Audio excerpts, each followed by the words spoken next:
Hi guys, thank you for tuning in. My name is Gerald Haller and today I'll be reviewing the Huion A3 Light Pad and I'll be talking about how I use it for the upcoming comic book series Revelations. This light pad is the A3 size and it's really nice looking and slim at around 7mm. As a comparison, it's around the same thickness as these 12 sheets of A3 watercolor paper and only a little bit wider and longer, making it pretty portable. The light pad also comes in A2, A3 and A4 size. I chose the A3 size because if you work on standard American size comic books, you would usually work on something like A3 Bristol board, then shrink it down to commercial comic book size. I like using this Strathmore smooth Bristol board that's not quite A3, coming in at 11 by 17 inches, making it a little bit longer but thinner than A3, but still fits well on a light pad. I like using this because it can handle a lot of different mediums, including ink and light watercolor washes, which is perfect for me. It's also a bright white that really helps show the contrast of the black ink.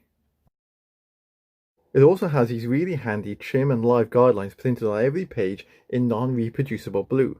This means that all my work on here, when I scan it in and scale it down, will be the correct comic book size and the blue guidelines won't show. This is one of Alec beginning his redemption and it's at commercial comic book size. I illustrate this one completely on the Lenovo A940, which I've done a full review that you can see here. For the interior pages of Pure Bloodlines and Revelations, I like to pencil the page first. This is one I'm working on with the twin brothers from Pure Bloodlines, getting some weapon upgrades before going into battle. I penciled this digitally on the Lenovo, printed it off on standard printer paper, then I taped it together with low-tack tape to avoid tearing when I peel the tape off. So I can rotate this page to help with inking, with both sheets moving together.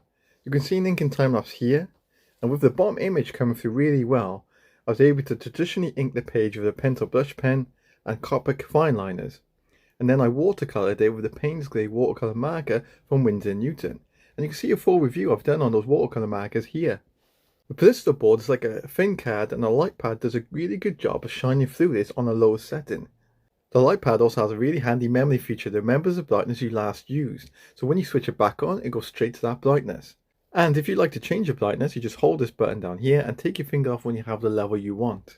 I sometimes like to use A3 watercolor paper like this one here, mainly if I really want to go to town on the watercolors with heavier washes and a lot of layers. And this ruler along the side here is so handy to draw in the guidelines.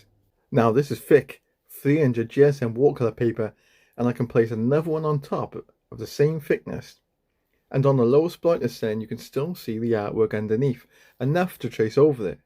And I'm in a well lit room, so again it's doing a really good job here. The light pad has even light distribution, and Huion claims the light is eyesight friendly, which is nice to know, especially for us creative professionals. A handy little feature that's helped me is being able to flip your artwork. It's really like looking at it with a fresh pair of eyes. Well, that's it. Thank you for watching my review. Please leave a comment if you'd like to ask me anything, and if you liked the video, please feel free to like and subscribe. Also, if you would like to purchase anything from this video, please use the links below as it really helps support the channel. Many thanks.